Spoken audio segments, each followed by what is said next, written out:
All right, afternoon. Welcome back. We're going to pick up where we left off with Locke, which was somewhere in the midst of the consent story. Now, if you remember, right, what we've said, thanks. Over the last two classes, Locke gives us a very clear picture about what he takes to be necessary to justify the state.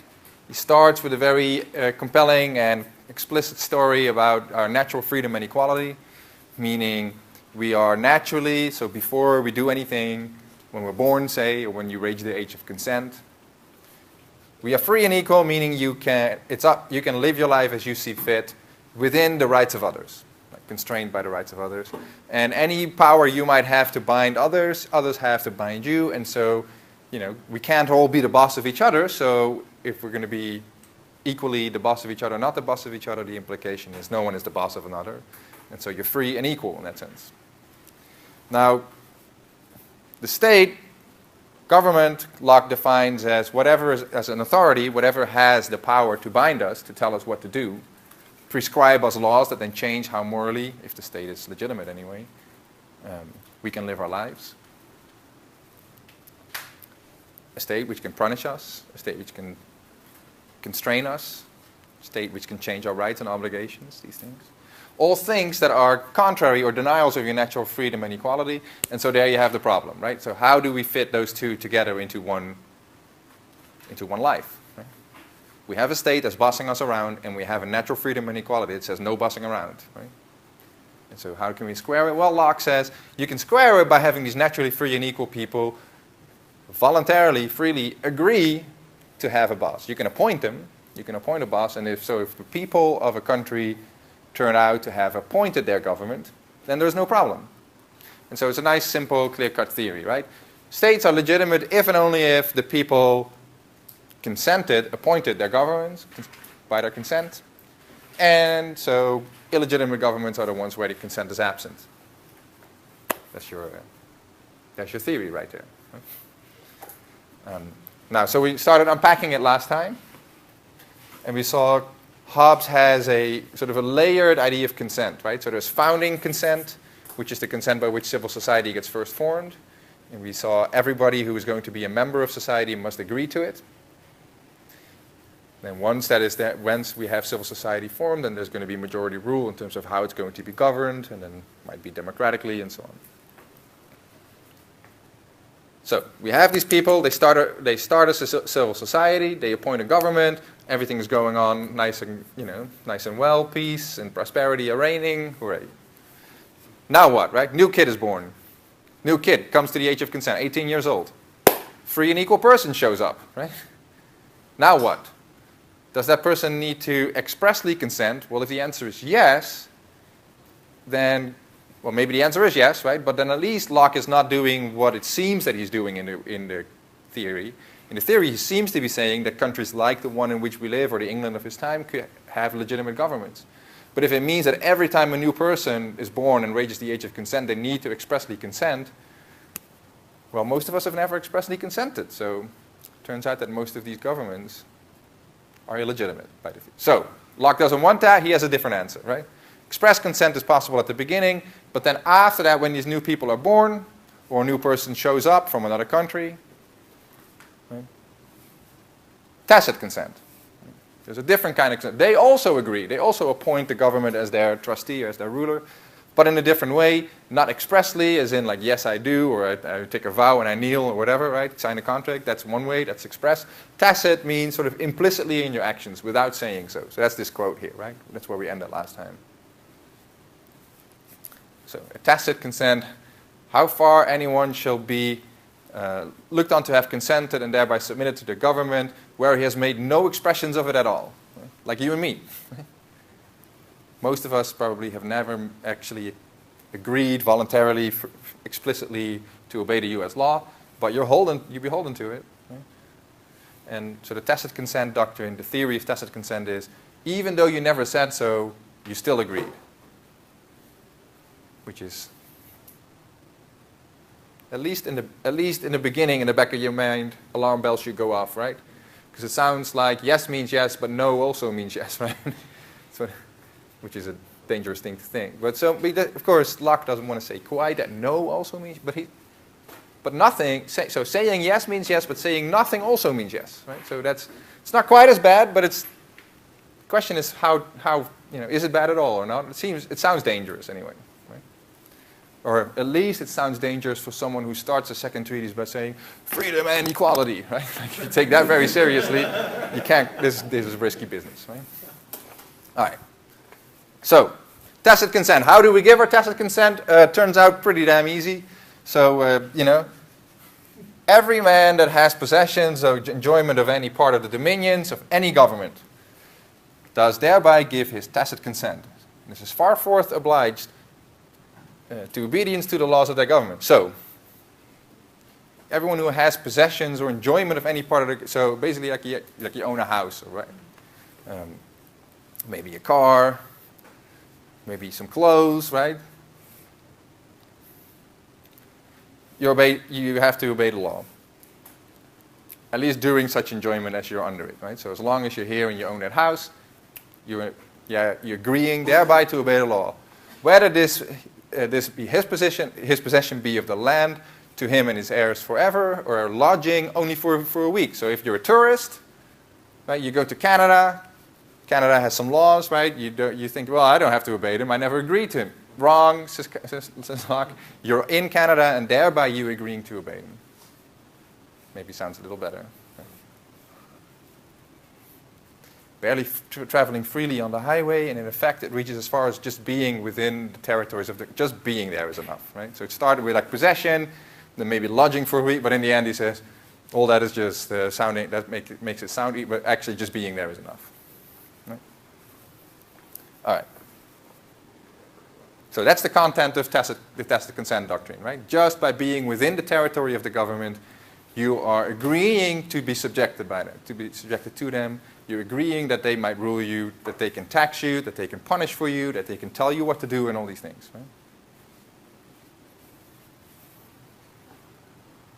All right. So far, so good? Any questions?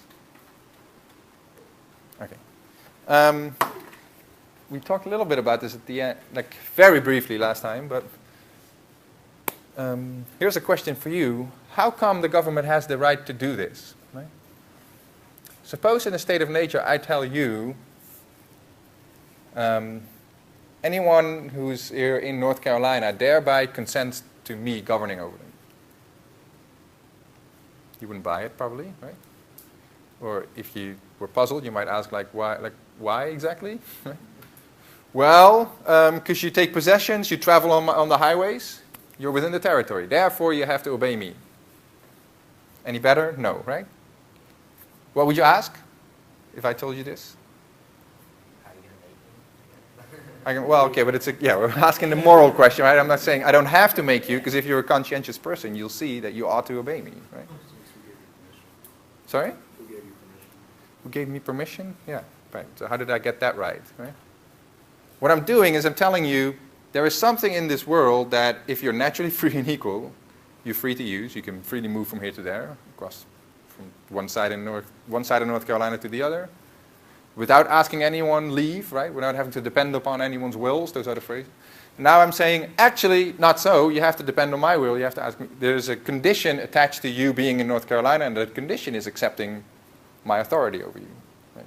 And so the natural reaction is, well, why? Where did that come from?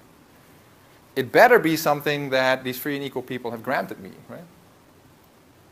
Or else the whole theory seems to be undone. Because that was we started with: free and equal people have to empower the government, have to transfer, consent, appoint them. So now I'm saying, well, I have the right to tell you that if you're here, you're consenting to me. Well, why, right? How did I get that right? Well, better, if all these rights and powers are going to be consent-based powers, better be some sort of consent that grounds my right. Now, did you consent? No, right? That would be just a return back to the beginning. Like, did you consent to my authority? No, that's why I need the whole theory of tacit consent to begin with, right?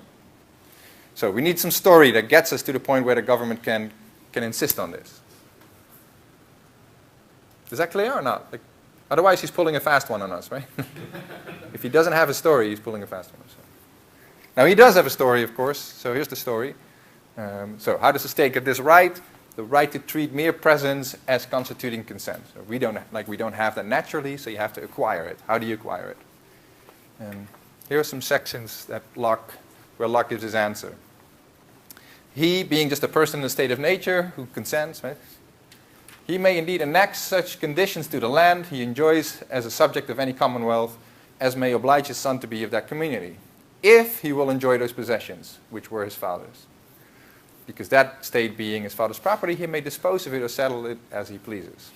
So, because commonwealths do not permit, not permitting any part of their dominions to be dismembered, nor to be enjoyed by those of their community, the son cannot ordinarily enjoy their possessions of his father, but under the same terms his father did, by becoming a member of society, whereby he puts himself presently under the government, and he finds there established as much as any subject of that commonwealth.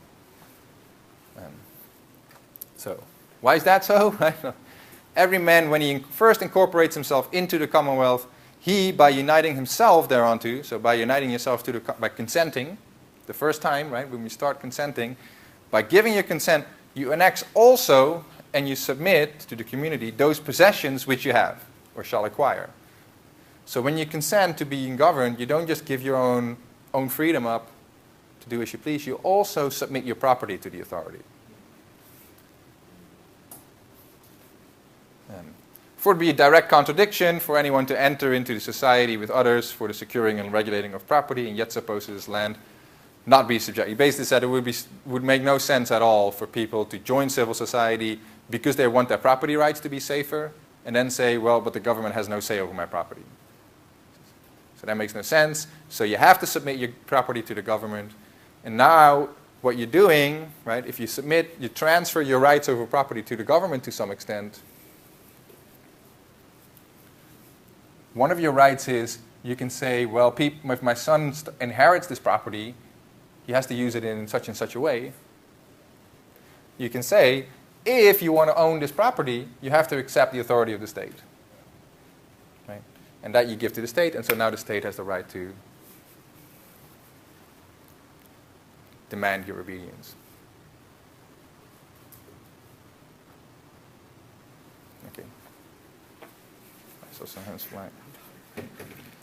All right, let me summarize the argument real quick. So, when we consent to join civil society, we transfer all the rights necessary for that society to function properly. That was the last section I quoted here below, right? Like, it would be a direct contradiction, he thinks, if you were to join society to make your property safer and then to say the government has no right over the property. So, you transfer anything that is necessary. Earlier we saw, last time we also saw this in section 9 where he says, or section 99, sorry. He says, which powers do we grant government? Well, those that are required for civil society to function properly. So the right to do what you think fit for your self-preservation and the right to punish both go because that's what society is for. Right? But so also the right to your property. So 2, for political society to function properly, it needs to have the right to regulate people's property. So that's the section that we just saw, 120. And so therefore, founding consent involves transferring the right to regulate property to civil society. The right to regulate property includes the right to set terms to accepting ownership. That's the stuff about the father can tell the son that if he owns it, he has to own it under the conditions that the father has set. Civil society, which now has this right, demands that people accept its authority as a condition of owning property. Property has a right to regulate. And so now, if you freely accept this piece of property, you have to freely accept it with the conditions that are attached to it. And the condition being, you accept the rule of the authority of the government. And so now, when you set foot on that property, it has already, by the previous owner's decision, the rule attached to it, anyone who steps on this property, my property, you can come visit my house, but as long as you're in my house, you have to accept my rules. Right? That's a normal way of thinking about how we behave when we visit people. Right? Okay, well, you have a whole bunch of houses next to each other. A whole bunch to the point where you have a country. If all those people have in the past said, okay, we make this into one big country, we can say as a group, anyone who sets foot in, not our house, but in our country, has the right to, or has to accept our right to set the rules. And so there's your argument. Right? So people living on the land, or even visiting it, or owning possessions in it, that was originally submitted to the state with all those conditions attached, thereby freely consent tacitly, because they don't actually say it, they just move on to the land, right? But the fact that you didn't explicitly accept my rules when you came to visit me doesn't really change the thing. You ought to accept my rules because you're in my house, right? That's implicit or tacitly part of the deal. So that's the argument.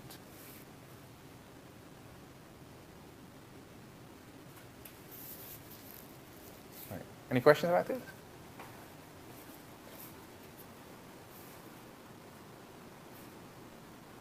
What do you think it is? Is this a convincing argument to you? No? Why not, Jorge? Well, premise 5 gets me. Civil society demands that the books of its authority as condition of owning property and its right to regulate. So you own the property, but the government has a will say yes to what you do to that property. So it kind of puts into question if you technically own that property. Yeah, it's a good question, yeah. You want to comment on this? Right. Yeah. It feels as if it feels like an extortion scheme, really, because the government's sort of like, all right, you can have this, but you can't really have it because it's almost like it's handing out something that you just to get you into the trap. Right. It's like a predatory loan, really. It's like Parent Plus, is what it is. They're saying the government is like Parent Plus. That's why I'm getting Parent Plus. And what's the predator? I don't know Parent Pluses either, but what's the predatory part? It feels like. I mean, it's true in the sense, like it's similar to a loan, right? Like a loan you don't get for free, right? So you get the loan because by agreeing to certain terms, right? Like the terms being you repay plus some extra to have the privilege of getting my money with me taking the risk that you don't repay it or something, right? Or me getting it back later, and in the meantime I don't have it. I'm charging a fee when I'm giving you, right? At least at a loan company. So you accept that, yeah, okay, well now you owe me more than you got originally, right? So that's an agreement, and so you're right that that's similar, right? The country is saying, okay, you can come here, but you have to accept my rules. And those rules might include you pay me a little too, right? Property. That's the thing about it. It feels more like a rental. Yeah. Because like, the best example I've heard in like real life is like, you think you own your property, don't pay taxes on your car and your house and see what happens. Right.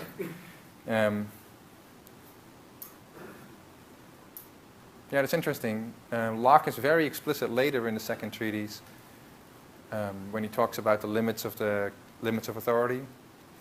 It's very explicit, in some sense, beautiful sentence. Where he said, like if anyone has the right to take what you own without your consent, then you have no property right over it at all. And so that's interesting, right? You might say, do you really own it, given that if you stop obeying the rules, they'll come and take it?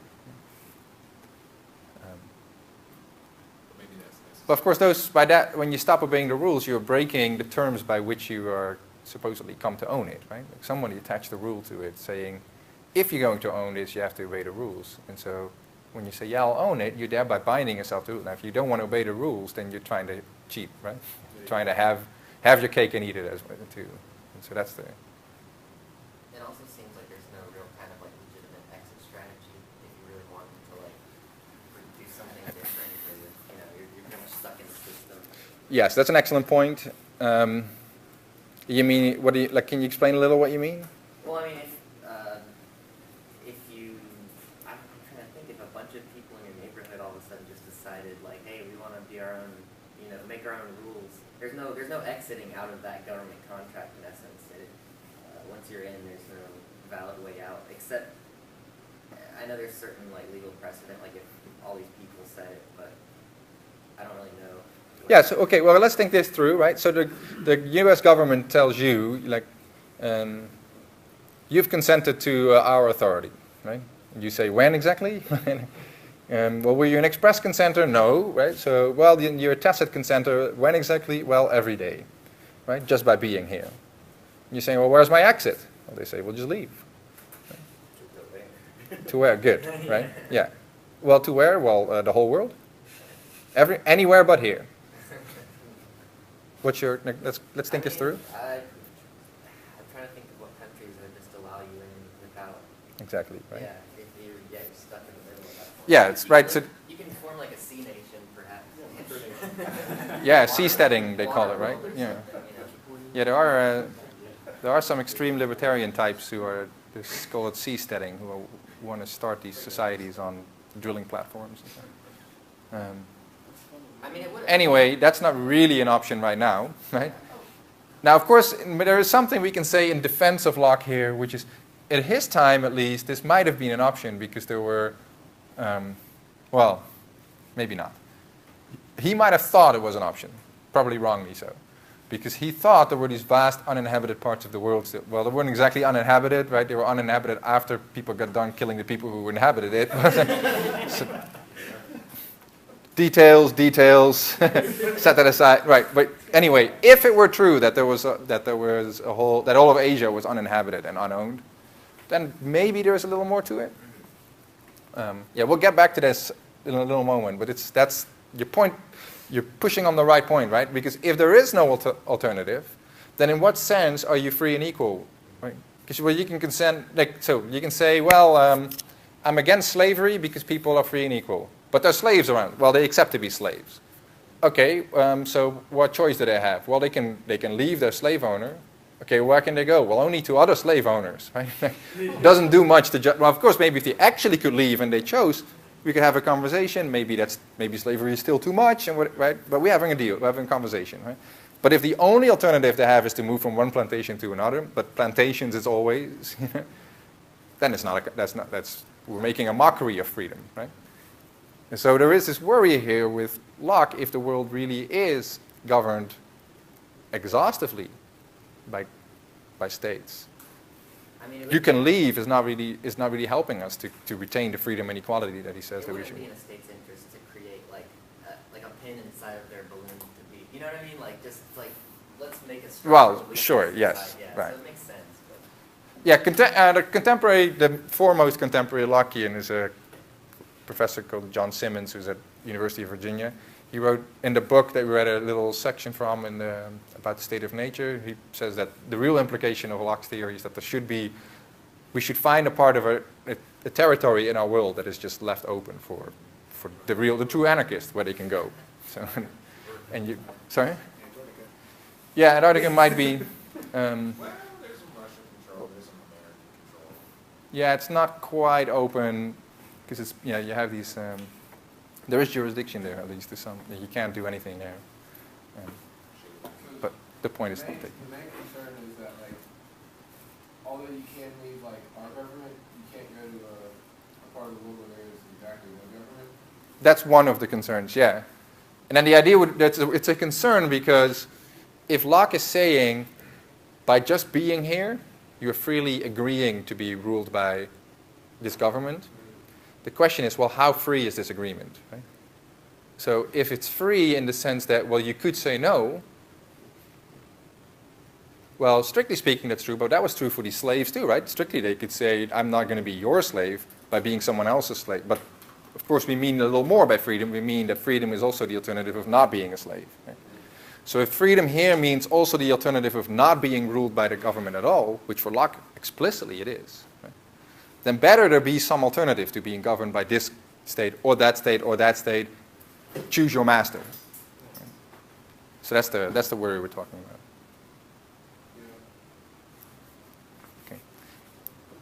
about. Okay. We'll see later. Hume offered a version of this critique, and Hume thinks even if there was a space in the left open in the world where people could go, that might not be enough still. He thought even more would have to be true for this to work, but we'll get to that. Anyway, so if you remember, right, we started with this argument.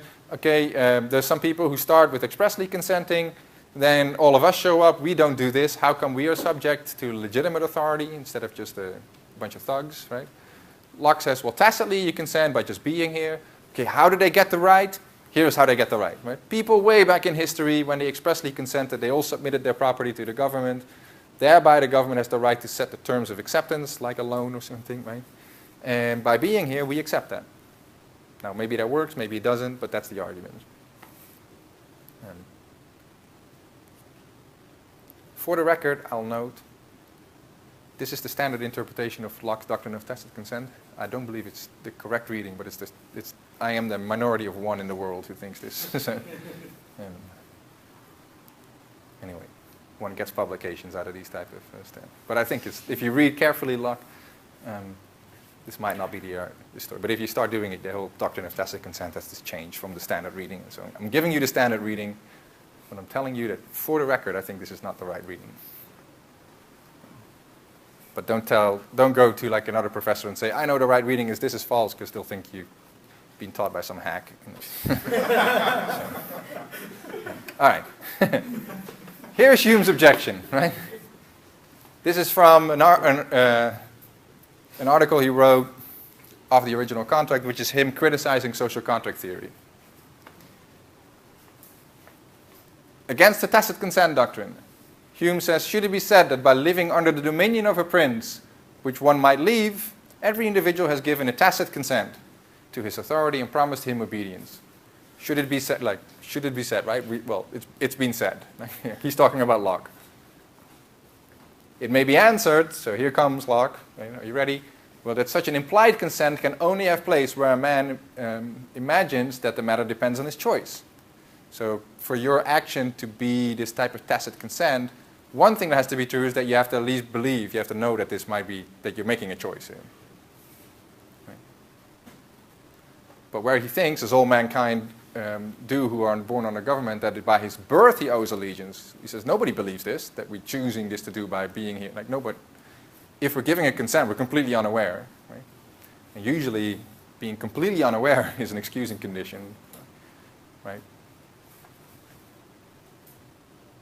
You move from point A to point B. Therefore, by some ancient contract from 3,000 years ago, you now owe your lifetime obedience to me. He says, I didn't know.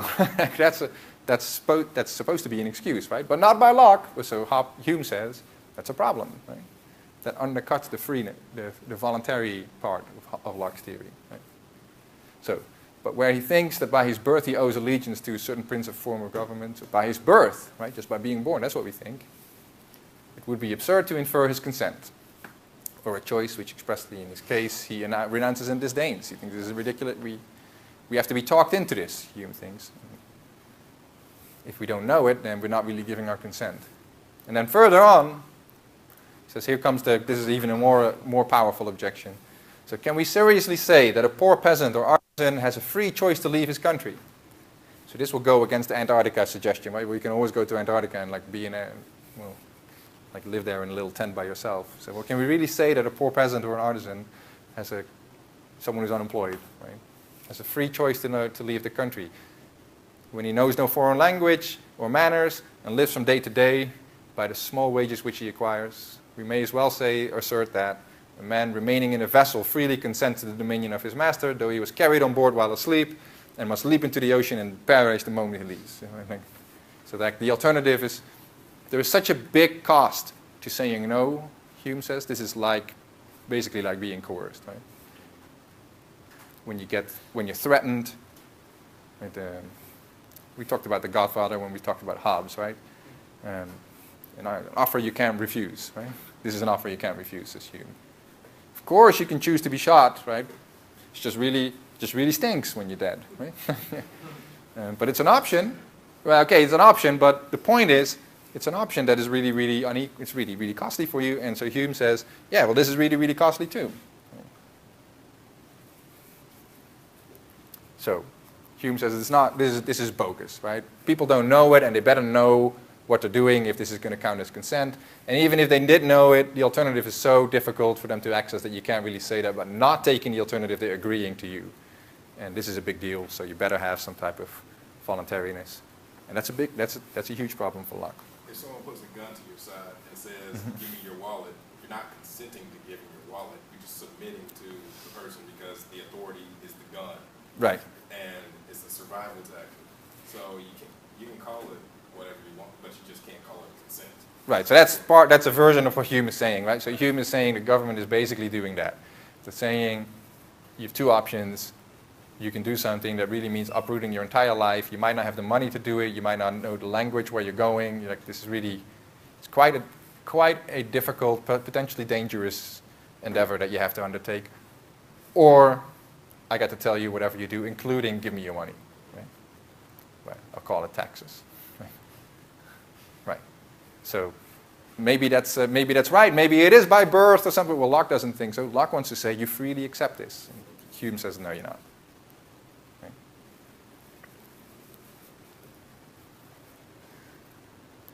It's a judgment call, right? Whether Hume is right or Locke is right about this. Locke thinks we can have a version of consent, or we can have things that we do that are good enough or as good as giving consent by being here. This is free enough for us to remember what we're doing. We're trying to say natural freedom and equality and state authority. We're trying to make these two fit together. And he's saying this tacit consent, the alternative of leaving, that's good enough of a choice for you to be said to be freely governed by the state. You don't really have a complaint if you can leave. And Hume says, well, if we really care about freedom, we have to take it very seriously. And the choice these states, these governments are giving people is not taking freedom seriously enough. It's a spectrum here, right? The question is how far, in order to honor the starting point that Locke began with, the starting point of freedom and equality, how far do we have to go up to the voluntary spectrum before we get to the point where we think, okay, now people are no longer just being subordinated by imposters, but freely consenting. And that's, Hume takes one view, Locke takes another. So you have to make up your own mind about where the correct position is.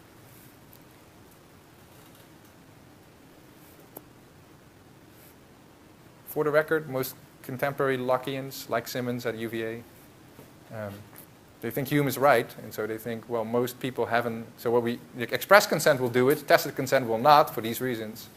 And so unless we have this part of the world where people can actually freely go, and you might have to sort of subsidize them if they want to go. Unless that exists, the only people that are really bound are the express consenters, so maybe the president when he vows to uphold the Constitution, immigrants, and people like that. In Holland, every civil servant has to pledge allegiance, so they're all on the hook, right? But then my mom wasn't, right? So. All right. Any questions about this? Thoughts? Let me just highlight a theme here that's happening, right? We've seen this version of this theme with Hobbes, we're seeing it here again, and we'll see it again with Kant. The social contract theories all, in some way, want to show that to you as a reasonable and free individual, the state is justified. Right? That the state is acting in ways that seem to violate your freedom as a reasonable, free, and equal individual, right? But they want to show that we can square that beginning point of you being a moral individual who has their own rights and so on with the condition in which we live, which is being governed. Right? Now, all of them take the form of saying ultimately what the government is, it's something that we as citizens impose upon ourselves. Right? Locke very clearly, by consenting, we appoint them freely. Sign the social contract expressly or tacitly by being here. Hobbes thinks so, well, it's in your rational self-interest, and that's really all that can be asked. We'll see Kant give a different answer. At some point, right, there's going to be tension in this story. Right? Because the stronger you start with this idea of being reasonably free and equal in the beginning, the harder it just becomes to justify subjection. Right? So the tension becomes clear in Locke in this doctrine of tacit consent, where he has to say at some point that, well, even though you really don't have a choice, you're still choosing. In a way, no or not, right? Being forced to say yes still counts as yes. Right? That's one version. Now, in Hobbes, of course, we saw that if you just reduce your choice to being it's rationally preferable, all sorts of weird things start following, right? It starts following that this choice is as voluntary. Right? Hume's problem here for Hobbes is as voluntary as any other choice. Right? You remember this. Hobbes says contracts entered in from fear are completely valid. Your money or your life, that's a choice. You freely accept to give your money, no complaints. Right? The social contract you sign out of fear for the state of nature, perfectly valid. It's binding. No disobedience, right? For Hobbes. And we'll see for Kant agrees with Hobbes. There can be no room for disobedience in a legitimate state. Or any state, really. So all these points that are these weird points, they ultimately are the product of trying to show that these laws, they're all our own choice, right? You either have to dilute what choice is through this tacit consent or rational acceptability, or you have to give up on the problem. But that's the theme that we're seeing here, right? These weird moments are happening because we're trying to crowbar two seemingly opposite ideas into one theory. Subjection and a right to non-subjection, and that tension is going to show up somewhere.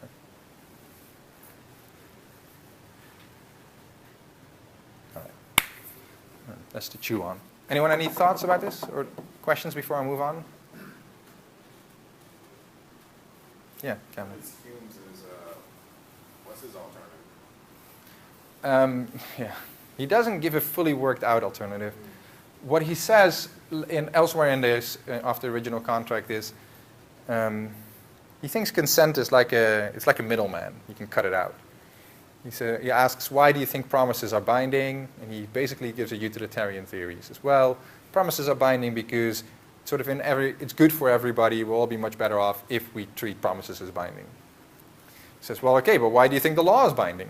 Same story. It's because we're all better off by having the same. So he's a utilitarian, sort of a utilitarianism as a theory is still to be invented when Hume writes, but you can see the ideas.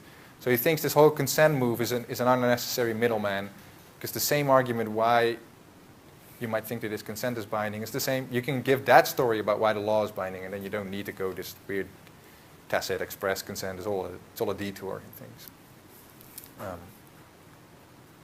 Now, we can get into long debates about utilitarianism and the problems of that, right? So that's not without its own problems, but that's the direction he's taking it.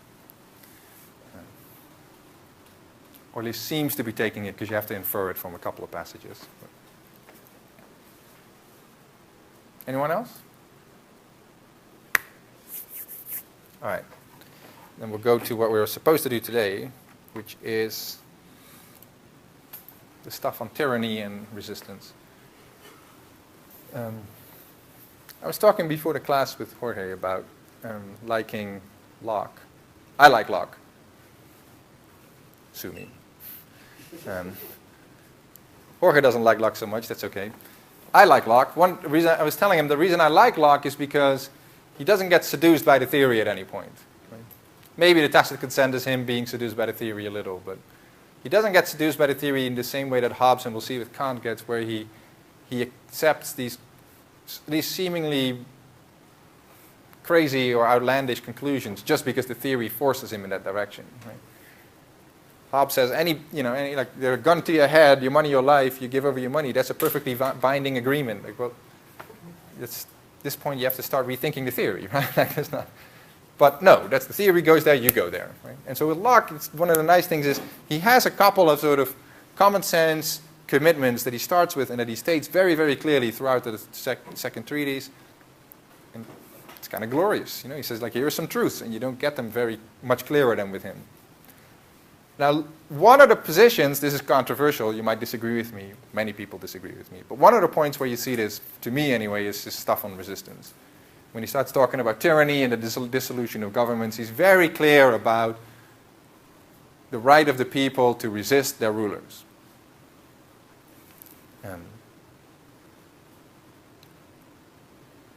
But it's controversial. It's controversial both just in substance. Lots of people don't like disobedience or revolution. They think it's very dangerous, and they're right, even though Locke has some things to say about why that might be, why people exaggerate that worry. He poo-poos it a little, right? But at least it seems like a good reason to worry. It's also controversial in theory, so that's the practical part. Also in theory, it's controversial. Well, as we saw with Hobbes, and we'll see again with Kant, the social contract ultimately is an idea about how government and the laws are self-imposed upon us. Right? Well, if they're self-imposed, then how, if we at one point are self-imposing and agreeing to be ruled by just being here or expressly consenting or what may be, how can we then at a later point start second-guessing our own actions, right? And start saying, well, now I don't like it anymore, right? It's like when you take out that loan and you have to start repaying. You say, well, now I don't like it anymore, right? You say, well, too bad, you're bound, right? So there are controversial parts here. Anyway. Just to summarize, we've seen this before, right? So the idea of state justification is the state must be made consistent with people's natural freedom and equality. The role of consent is that. Express consent to start civil society, tacit consent after that. Society appoints the government as its trustee. The theory, right? You know this by now. And so the question here is, what if once we have appointed that government, what if they become abusive, right? What if they become an absolute government? Or they start overstepping their authority, they start throwing people in jail, they start taxing us arbitrarily, infringing on your freedoms, whatever, right? So the last part of the second treatise, some lengthy chapters, are all about that. So here's his answer. He's very clear about this, right? Wherever law ends, tyranny begins. Bang. If the law be transgressed to another's harm, and whosoever in authority exceeds the power given him by the law and makes use of the force he has under his command to compass that upon the subject, which the law allows not. So whoever does that, right, whoever transgresses his authority and abuses the law, basically, ceases in that to be a magistrate, and acting without authority may be opposed as any other man who may by force invade the right of another. To me, I find this, I get excited about this. Right? This is him just saying, screw these guys. Right? They tend to be guys. Screw these guys. Right? They're overstepping the bounds of their authority. What does that mean? They cease to be a magistrate. They lose their authority. They're no longer in position. They're just becoming thugs. They're not kings. They're not presidents. They might call themselves they're thugs, right? And acting without authority, right? So they don't have the authority anymore that we were talking about. They may be opposed as any other man. They're just like any person in the state of nature who's trying to bully me around, right? Who by force invades the right of another. So it's basically war, right? Like, screw these guys. That's what this says, right? So as clear as you're going to get it. His argument also straightforward. Why might you oppose these people? Well, whoever gets into the exercise of any part of the power by other ways than what the laws of the community have prescribed has no right to be obeyed. So that's an absolute, like if somebody grabs power, say, there's a coup. Right? This is not a trustee anymore. It's not appointed by civil society. It's a person grabbing power. Though the form of the Commonwealth be preserved. Like, so the state might still be in place, they're just grabbing hold of the reins. Since he is not the person the laws have appointed, and consequently not the person that people have consented to. This is not the person we appointed. He doesn't have other consent. And we know for you to be a legitimate ruler, you need consent. So you're just an imposter. Right? This is brute power. This is not right. Tyranny is the exercise of power beyond right. Nobody can have a right to. And this is making use of the power anyone has in his hands, not for the good of those who are under it, but for his own private separate advantage.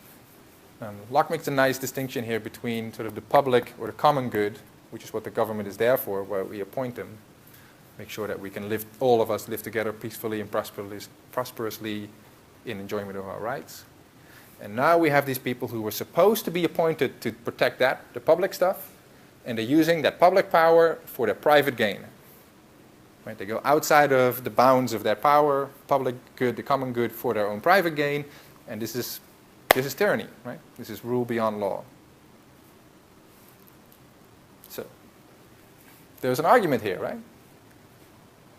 Any authority has to be appointed consented authority if it's going to be legitimate. Right? Civil society, because we consented all and we appointed a government, we did that, right? We created a civil society through our express consent and we appointed a government by law. We have rules for who gets to be the person we consent to. Now we have these imposters, right? Either it's someone who just grabs power, or we have somebody who was appointed who starts going across the edges of whatever the common good or the public means are, or the public ends are.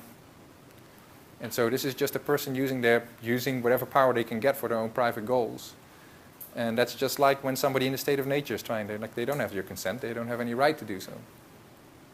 So it's a declaration of war by them.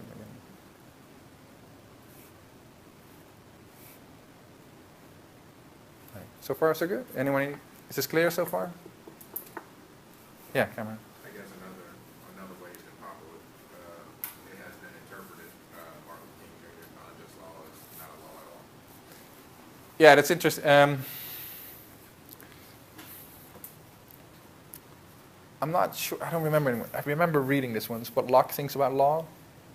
So I know in the early works, he actually accepts, so Hobbes, sorry, let's back up. Hobbes thinks that that's wrong, right? Hobbes thinks law is whatever the sovereign says.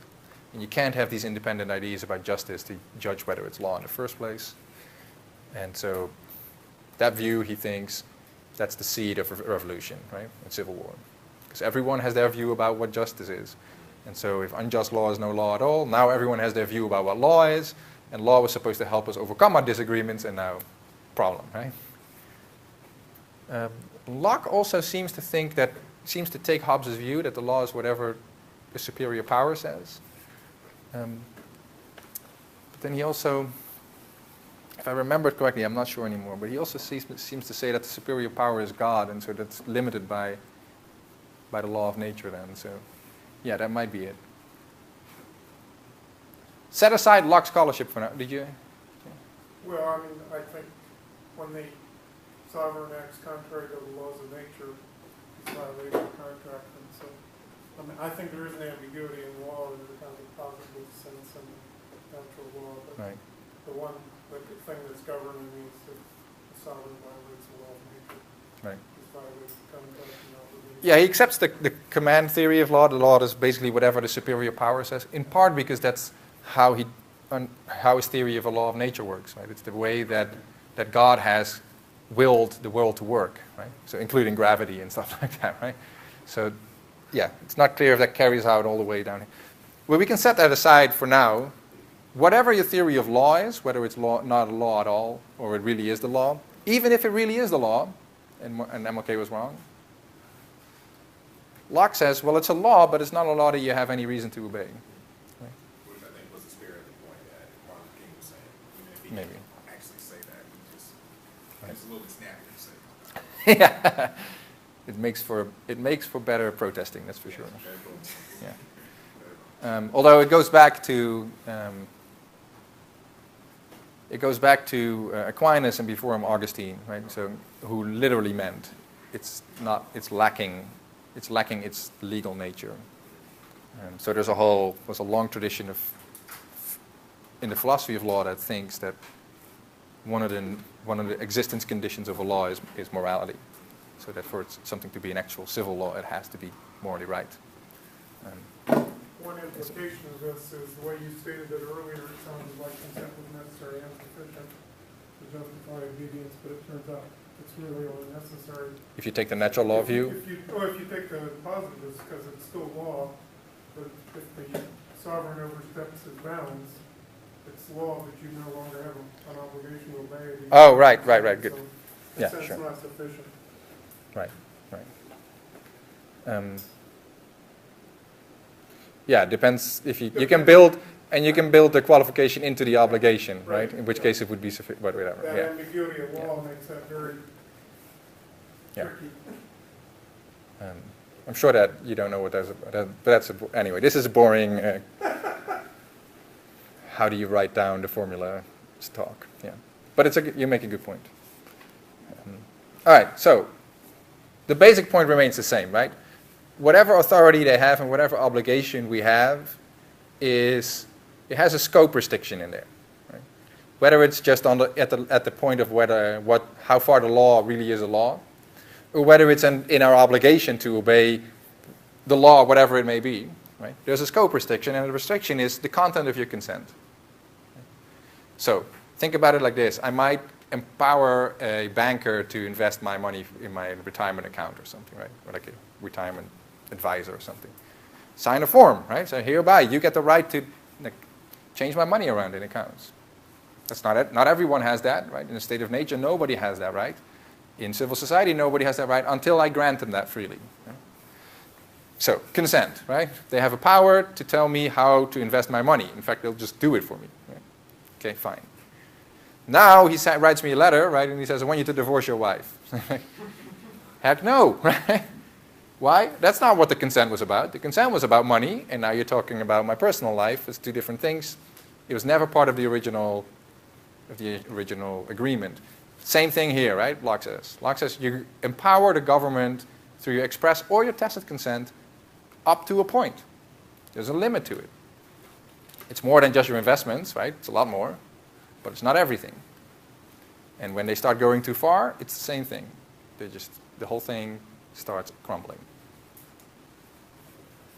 All right. So here's Locke's argument for why he thinks disobedience can be morally acceptable, permissible. Two versions. One, let's start with the most extreme version, absolute rulers, right? So the people who grab the power, the Hobbesian dictator or something, right? So the Sun King, Robert Mugabe, these type of, the crooks of the crooks, right? Absolute power. Locke thinks you don't owe these people anything, right? Of course, you want to look out for yourself. It doesn't mean that you have to go out as a suicide squad and just oppose these people until death comes. Like, be careful. But if they think they have any kind of moral claim on your allegiance or no, you are free to disobey. You're free to dodge the taxes. You're free to resist these people. You're free to try and topple them. Everything goes. Within the rights of people, right? You can't just go shooting random innocent people, but Mugabe you probably can shoot if you can get to him, or at least punish him. All right, here's the argument.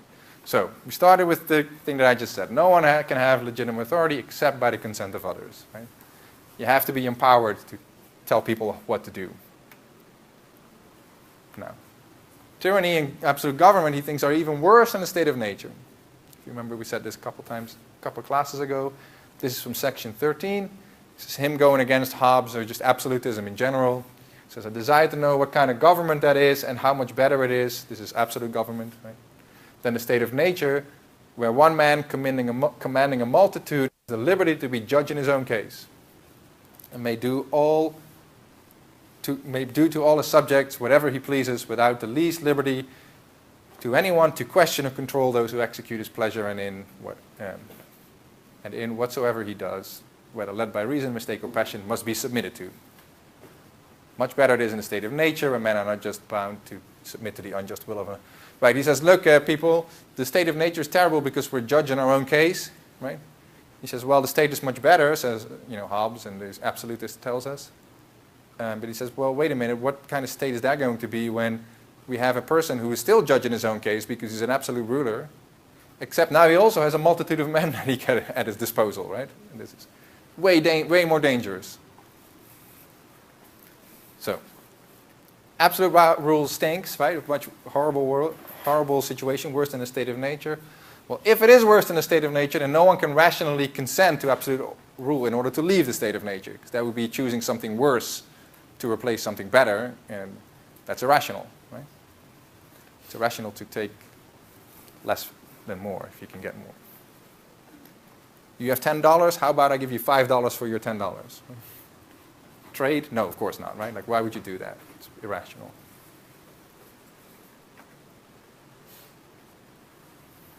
So, therefore, absolute government cannot have legitimate authority because it was impossible for you to rationally consent to it. And you had to consent to it in order for it to have authority, so no rational people would ever consent to absolute government. The price of saying that an absolute government, Mugabe, is legitimate is to say that all of Zimbabwe is completely irrational. Right? And that's not true, because these are people endowed with reason by God, right?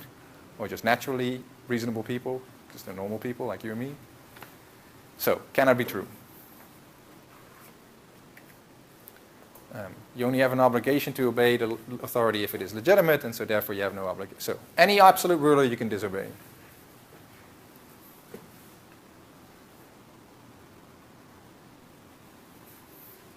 So that's the one. That's absolute rule. We have these usurpers, uncontrolled, unchecked power. All bets are off. Right? You could not have consented to these people, and therefore they could not possibly be legitimate. We don't have to go digging in the historical annals to find the original, even if the original civil society express consent thing happened, it wasn't to this. Right? It was to something else. So, simple case. All right. Here's a little less simple of a case and a little more controversial. The first part is not so controversial. This second part is a little more controversial. What if we have a government that's not an absolute government, but a government like ours? But it starts overstepping its rule a little bit. Another class I teach, I used last year, this example.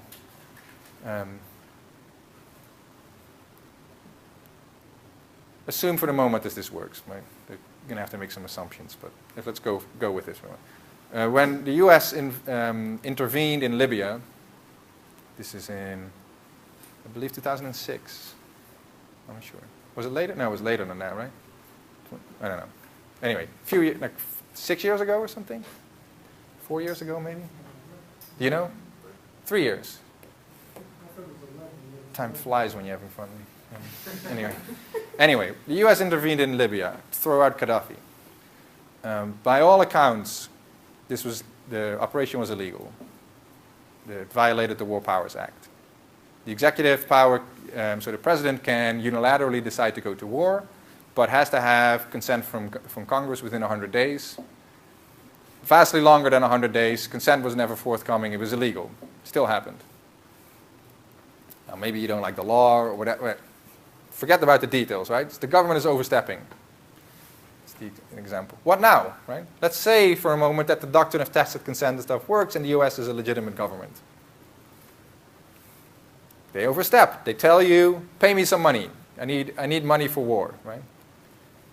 Or maybe, much worse, they institute the draft again and they tell you, we need you to fight in Libya, right? Now, question, are you morally obligated to obey this? Right? Are you morally obligated to pay some extra money to fund the war? You're morally obligated to go to war if they tell you to. They're overstepping the law, right? Less dramatic examples. Maybe you think that something like alcohol prohibition was an overstepping of the rightful powers of government. They tell you to not to sell or produce for sale alcohol anymore. Are you morally obligated to close down your liquor store? Of course, prudentially, right? If you just don't want to go to prison, you don't want to get the fine. Of course, it's smart, like it's in your self-interest, right? Because they will come after you. But morally speaking, are you doing anything wrong? Right? Savoy, you can. I was going to say, like, what if it's like, let's say there's a law passed that sends us to war, but it's also tied to like the health of all the human citizens in this society. So it kind of like jeopardizes your, I guess, being and then for it. Yeah, well, okay, good. So yeah, it might be a war of self-defense, for example, right? So another country might come and then attacks you, and then it's within the powers of government to fight, but they're telling you to fight, and it's really dangerous for you. And we've seen with Hobbes this is a problem, right? But for Locke, it seems to be that if you've consented, you thereby agree to do what needs to be done for your self-preservation. That's in this case fight. So you'd be morally required to fight. Yeah. Now, of course, if they go and wage an aggressive war, something you never consented to, right? If you're just going to occupy Mexico, say, tell you, look, off to Mexico you go, right? Let's get the whatever it is that we're getting. Then Locke thinks, no, you're not obligated. Right? The boundary between what is in and what is out, we'll get back to that in a moment. Like, how do we decide what we are obligated and what we aren't? But there is a line, he says, and only when the government asks you to do something that you have consented to, are you obligated. Every other case, it seems to be off there. Did you have your hand up? Oh, yes, I was just going to say, but at the same time, we have to be careful about saying, well, if there are people who are in danger, I guess, it's perfectly fine. Sometimes people use that as pretext to invade places. Right, yes, it's not and it's not always clear when the government oversteps its powers, right? There's clear gray, that's a weird way of putting it, but anyway, there clearly are gray areas, right? It's clearly true that there are gray areas.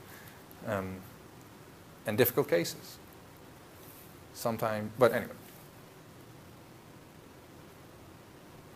So, Locke's point, even when we have this otherwise legitimate government, and they do something that is an aggressive war, or they prohibit something like the sale of alcohol, which is none of its business. It should stay out of our private lives. It should just deal with other stuff, the proper government stuff. You're not obligated to obey the law, he says. So here's the argument, right? Starts the same. No one can have legitimate authority except by the consent of others. The people, being rational, only give the government a limited consent. This is the same as me with my banker, right?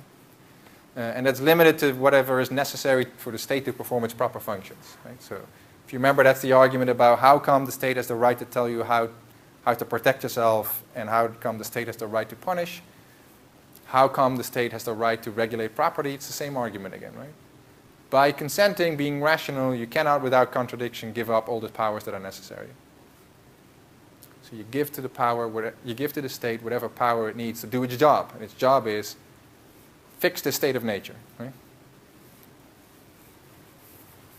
So, therefore, the powers of legitimate government are limited to what is needed for it to perform its proper functions.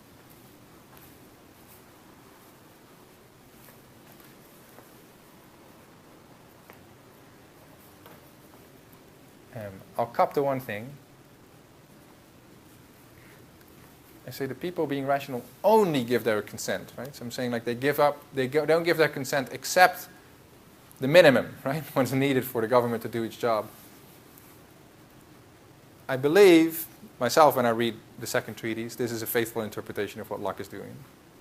And I believe that the standard reading of Locke is the same. But I'm carrying something to him. He doesn't state this explicitly. He states explicitly that the people do give what is necessary. He doesn't state explicitly that they only give what is necessary. There are passages where he talks about government prerogative, for example, where he seems to allow that the government can have more powers to do than just that, and that the sovereign can make some decisions for himself about what he has a power not to do. So it's, anyway. I think this is a faithful interpretation. I'd stand behind it, but I'm flagging to you that these are interpretive issues, and my word is not law on it, so look for yourself. The way I'm reading Locke has implications because it gives him a decided sort of, wouldn't say strong libertarian bend, but it gives him something of a libertarian bend because it builds into the theory a pretty serious doctrine of limited government, right? Where you say, well, you only give up that stuff which is necessary to fix the state of nature, and everything else is off the table. So we're building that in, and it's not 100% clear whether that's correctly built in. Are you imitating me? Are you imitating me? No. I know I do this with my hands, so it's right? Self-conscious. Okay. All right, so once we accept that, right, you can see how the argument goes. When government exceeds these limits, it exceeds the powers they've been freely granted by the people. Here's what he says. Tyranny is the exercise of power beyond right. We just saw this, right? Nobody can have a right to. So there is, therefore, secondly, another way in which governments are dissolved. So it's like the government dissolves once this happens.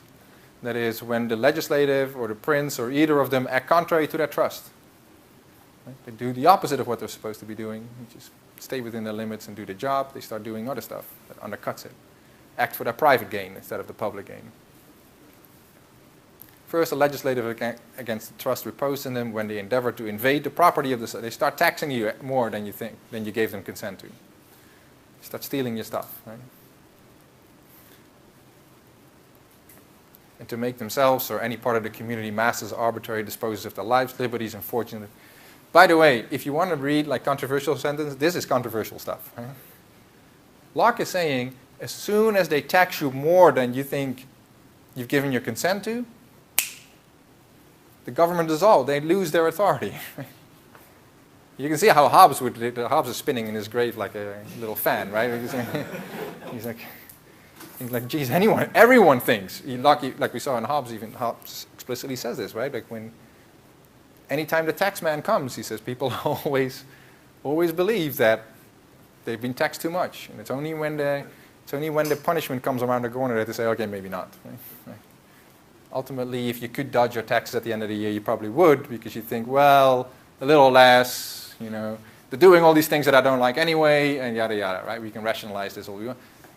Locke says, no, they take too much, it's over. That's really...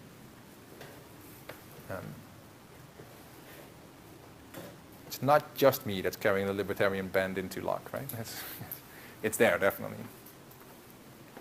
All right. So, therefore, right, subjects do not have a moral obligation to obey the governments that exceed their proper functions.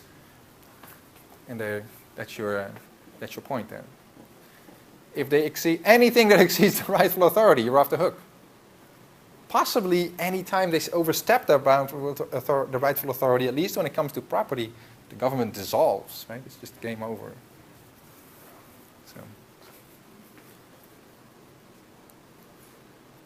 if you're thinking about throwing out the English king as your rightful ruler, you might like this book, right? Terry was telling me, walking over here, that the Declaration of Independence has sentences lifted pretty much from the second treaties. Right. Copy paste if it was possible. So yeah. In some sense, it wasn't plagiarized. Everyone knew. Yeah, exactly. All the people at the convention knew where it came from. And it wasn't a scholarly work. Right. It was a manifesto. Right. So is he saying that when the government exceeds its rightful authority and it starts to dissolve itself, is he saying that that one-time act dissolves itself, or you just have the right to decide if it's worth revolting or not? I think it's a pretty distinction issue. Yeah. It's a really good question. I either have or I once had and I deleted. I'm not sure anymore when I'm going to click forward. I think I deleted it, but I had a slide on that. And it's not clear, at least from the text. I think you can read Locke in multiple ways. I don't know, would you say that it's not clear? Yeah, I read him in a way that revolution is not automatically justified, but I would concede it's probably Right. can be read multiple ways. But I think if the government just prohibited the production of Skittles, I don't think he would. It's the rainbow. And I was kind of agreeing with his point, because it seems that like when he makes these bold assertions, that okay, well, if you think you're getting taxed too much, well, you think what you're experiencing is worse than starting a whole revolution. And if you think it is, they're taking Right. that much of your money, and you're saying you're right. But if he's saying, my taxes went up like 10% this year, like, is that really worth you revolting? I mean, that's your call. I think to me that's what you're saying, but I wasn't quite sure if that was just Yeah. like a fallacious. No, you're right. I mean, that's one, when he starts going throughout that last chapter that we read, he goes through a whole bunch of people's worries about, oh, you might be worried about me saying these radical things, that I'm inciting the revolution. He says, no, it won't go this much. Won't happen. And one of the reasons he gives is that, right? He said, well, people aren't stupid, and they know what the cost of revolution are and what the cost of dealing with the situation. So don't worry, right? We're not going to actually, people aren't going to read the second treatise and then just start throwing Molotov cocktails down the street, right? So, but he does think, well, I mean, he thinks at least following, right? He thinks at least that if you can get away with it, or you're willing to pay the price by going to prison or something, you're morally at liberty to dodge your taxes to the extent that they're overcharging you. Right?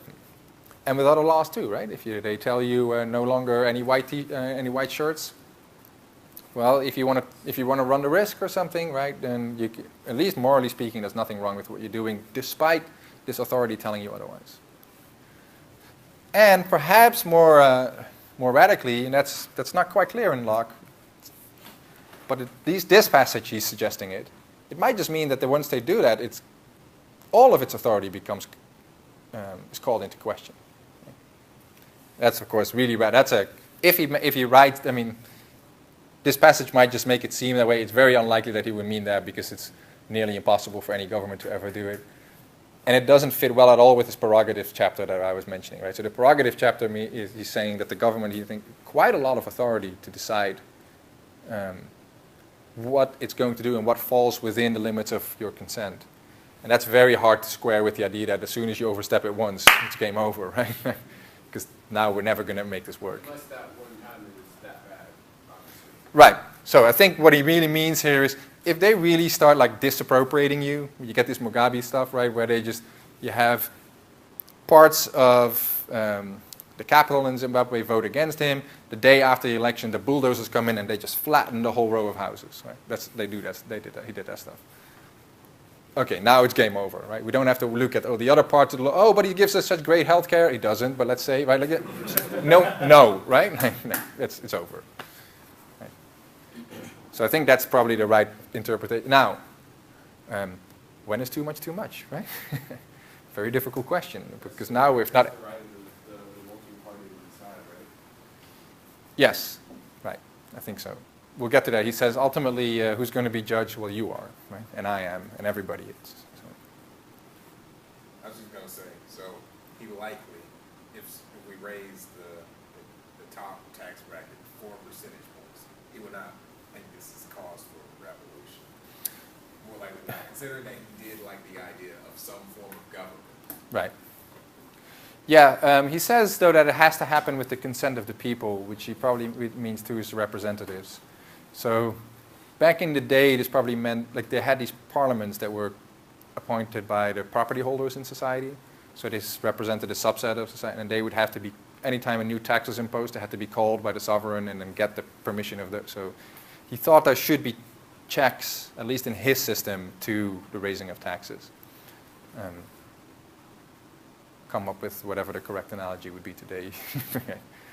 But yeah, so it's not something that you can do freely in tax people. You have to, there are clear passages where he says there is an extra layer of consent that's needed for that. He did believe that there should be, well, he did believe that it was permissible to take property from people who have it to fund things for people who have absolutely zero, like people who absolutely. Now, eminent domain is usually for public good, like for railroads and roads, right? No, he meant, he says if you're absolutely destitute, you don't have to respect other people's property rights. You can take whatever you need to survive. And most people interpret that. You can think, well, you can have some type of provision for the absolute poor. He wrote policy briefs in support of what then were the poor houses, which are an interesting read. He recommends cutting off the ears of vagrants and stuff, which was back then was normal fare. But anyway, you read it now and you think like, geez, so enlightened here, and then cutting off the ears. And, he might have had to write it just because it was the law of the land. Maybe he believed it. Who knows? But anyway, my point is, he didn't think it wasn't libertarian to the point where there couldn't be any provision for the poor. Clearly, he was behind some of that. Whether you can read into him the idea that, well, when I plot the income distribution in a country, it's skewed to a way I don't like, so let's just take 4%, raise it 4% there and move it elsewhere. That's pretty hard to read into Locke, I think. Anyway. Later this term, we'll get to that in detail. All right. I'm going to race through this because we're almost done. Quickly. There's two steps here, right? Remember when civil society gets created. We first expressly consent, build civil society, then we appoint a government. So there are 2 steps in which you can dissolve as well. The government can dissolve, but civil society can stay intact. Or civil society as a whole can dissolve. Now he says usually when you get tyrants, only government dissolves, but civil society stays intact. So you're still required to obey the authority once we appoint a new one, a better one.